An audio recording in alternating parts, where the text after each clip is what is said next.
Before we get into this story, I need you to do something for me. Right now. Hit that subscribe button. Because what I'm about to tell you, it's going to show you just how quickly betrayal can turn deadly. This is American Shadow, where we dive into the darkest corners of human nature and expose the crimes that lurk in the shadows. Drop a comment right now and tell me what state you're watching from. Texas, California, Florida, New York, Georgia. I want to know where the American Shadow family is tuning in from today. Let's build this community together. Now, let me ask you something.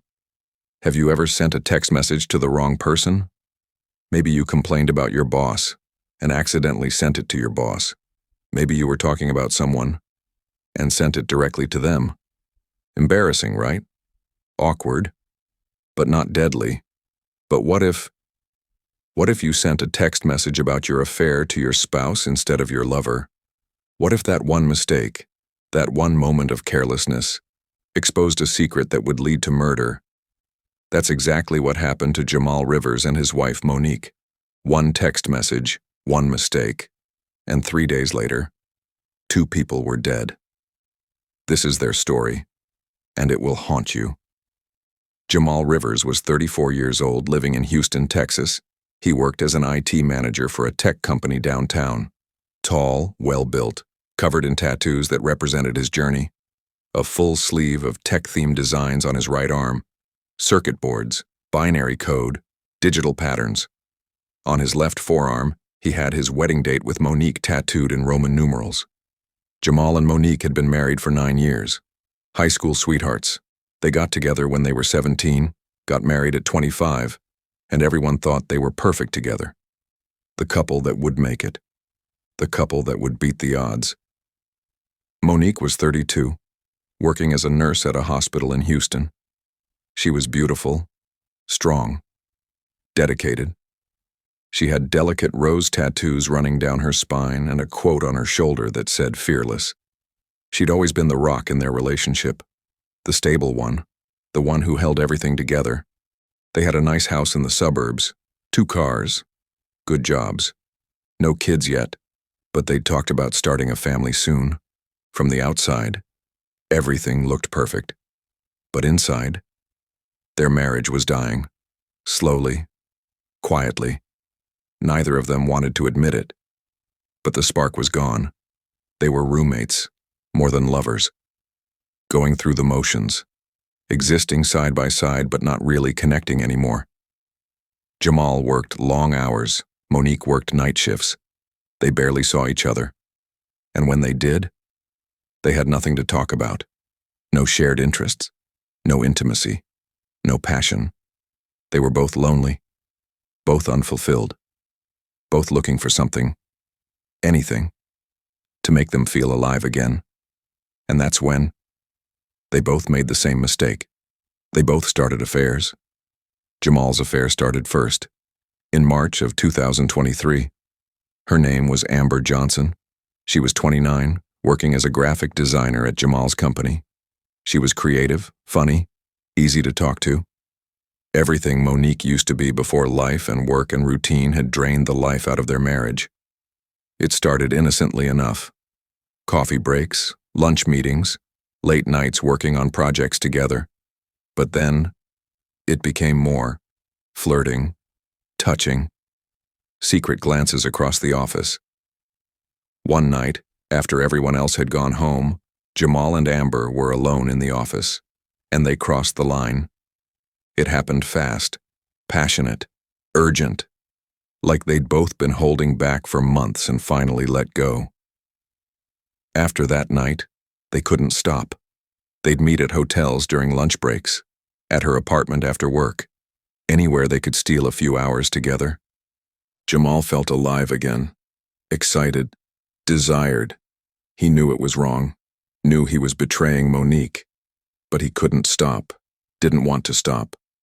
Amber had tattoos too, a beautiful phoenix on her shoulder blade representing rebirth, script on her wrist that said, "No regrets." She was everything Jamal felt like he was missing in his life. For 3 months, Jamal lived a double life. Husband at home, lover at work. He thought he was being careful, thought he had it all under control. He had no idea that Monique was doing the exact same thing. Monique's affair started in April of 2023, just 1 month after Jamal's. His name was Derek Williams. He was a doctor at her hospital, 36 years old, handsome, successful, attentive. Derek noticed Monique, noticed how hard she worked, how tired she looked, how lonely she seemed. He started checking on her during shifts, bringing her coffee, asking how she was doing. Monique appreciated it. She felt seen, appreciated, something she hadn't felt from Jamal in years. One night, after a particularly brutal shift, Derek invited Monique to grab a drink, just to decompress, just to talk. Nothing inappropriate. But one drink turned into three. Three turned into confessions about their unhappy marriages, and confessions turned into more. Derek was married too, had been for 8 years. His marriage was just as dead as Monique's. They were both looking for an escape, and they found it in each other. Derek had tattoos on his chest, a medical symbol intertwined with a quote about healing. He was everything Monique needed: present, attentive, passionate. For 2 months, Monique lived her own double life: wife at home, lover at work. She thought she was being discreet, thought Jamal would never find out. Neither of them knew they were both cheating, both lying, both living in the shadows, until June 15th, 2023.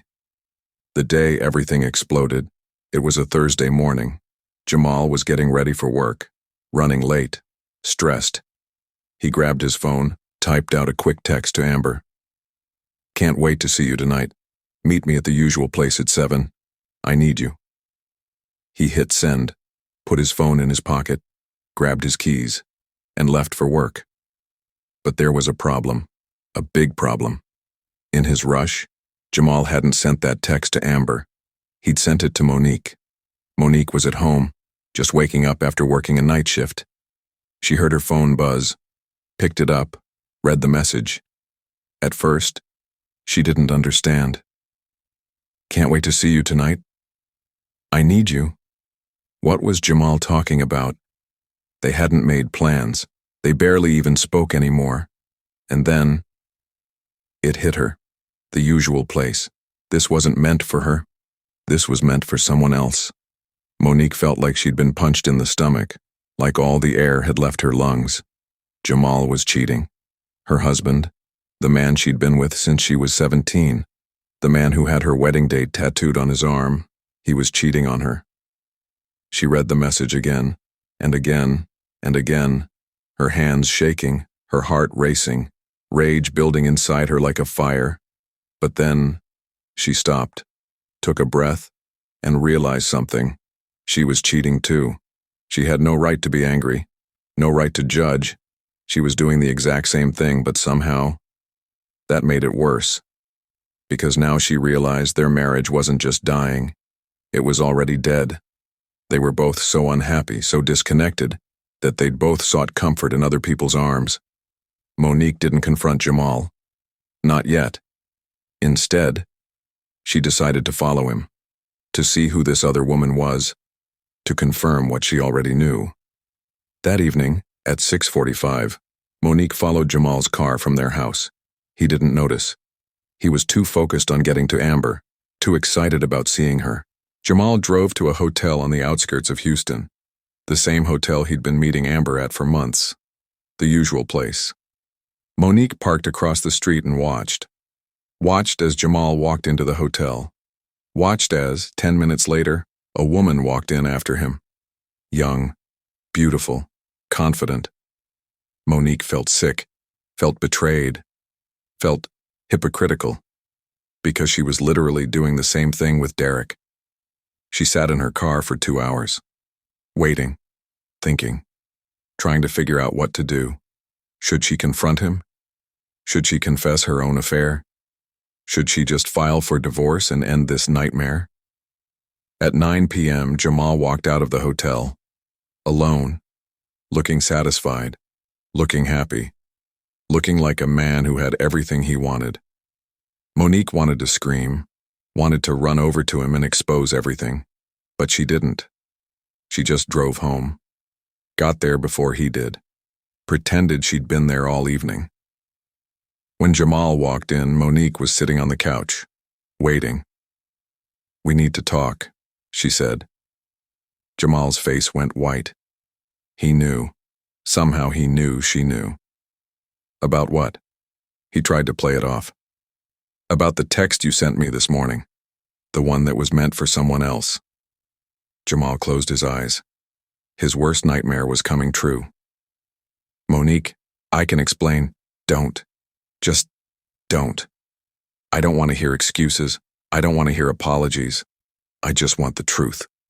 "Who is she?" Jamal sat down, put his head in his hands. "Her name is Amber. She works at my company. It's been going on for 3 months." Monique felt the tears coming but fought them back.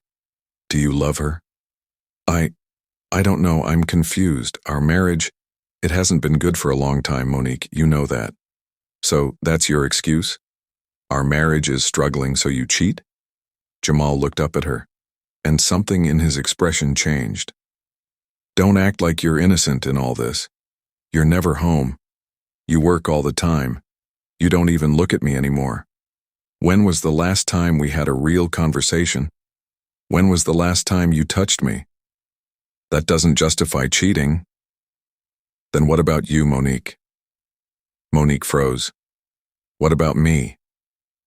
"Don't play dumb. I'm not stupid. The late shifts, the overtime, the way you're always on your phone. You think I don't notice? You're cheating too, aren't you?" The room went completely silent. Monique's heart was pounding. How did he know? Had he followed her too? "I don't know what you're talking about," she tried to lie. "Yes, you do. Derek, right? The doctor at your hospital?" Monique felt like the floor had dropped out from under her. How do you know about Derek?" "I've known for weeks. I saw a text on your phone when you left it on the counter. At first I was angry, but then I realized I had no right to be. Because I was doing the same thing." They stared at each other. Two people who'd once loved each other so much. Two people who'd promised forever. And now, they were strangers. Cheaters. Liars. "So what do we do now?" Monique asked, her voice breaking. "I don't know," Jamal said. Maybe we should just end this. Get divorced. Move on with our lives. We're clearly not happy together anymore." Monique nodded. "Yeah, maybe you're right." They agreed to talk more in the morning. Figure out next steps. Figure out how to untangle 9 years of marriage. But they never got the chance. Because that night, Derek showed up at their house. Derek had been texting Monique all evening, asking where she was, why she hadn't responded. He was worried, paranoid, afraid that Monique was going to end things. When Monique didn't respond, Derek did something stupid, something he'd never done before. He drove to her house. He knew the address from Monique's work files. He'd never been there, never met Jamal. But he needed to see her, needed to make sure they were okay. It went from an argument to a murder in minutes. Violence is never the answer. Fourth, guilt can be deadly. Monique couldn't live with what had happened. The guilt consumed her, destroyed her. If you're struggling with guilt, with trauma, with mental health, please get help. Please reach out. And finally, if your marriage is broken, fix it or end it. Don't cheat. Don't lie. Don't sneak around. Have the courage to either work on your relationship or walk away honestly. Because the alternative is tragedy. The story of Jamal Rivers and Monique Carter is a reminder that betrayal has consequences. Real, deadly consequences. A text message sent to the wrong person, an affair exposed, a confrontation that turned violent, 2 lives lost, families destroyed, all because 2 people couldn't be honest, couldn't communicate, couldn't face the truth about their failing marriage. It didn't have to end this way. It never has to end this way. So I want to hear from you. What do you think about this case? Do you think Derek deserved 25 years, or should it have been more? Do you think Monique shares responsibility for Jamal's death? Could this tragedy have been prevented? Comment down below with your thoughts. And don't forget, tell me what state you're watching from. I want to hear from the American Shadow family all across the country. If this story shocked you, if it reminded you to be honest in your relationships, to communicate, to deal with problems before they become tragedies, then hit that like button. Share this video with someone who needs to hear this message, and subscribe to American Shadow for more dark, compelling true crime stories every week. This has been American Shadow, where we explore the darkness, where we seek truth, where we learn that sometimes the shadows are closer than you think. Rest in peace, Jamal and Monique. You both deserved better. You both deserved honesty. You both deserved a chance to heal.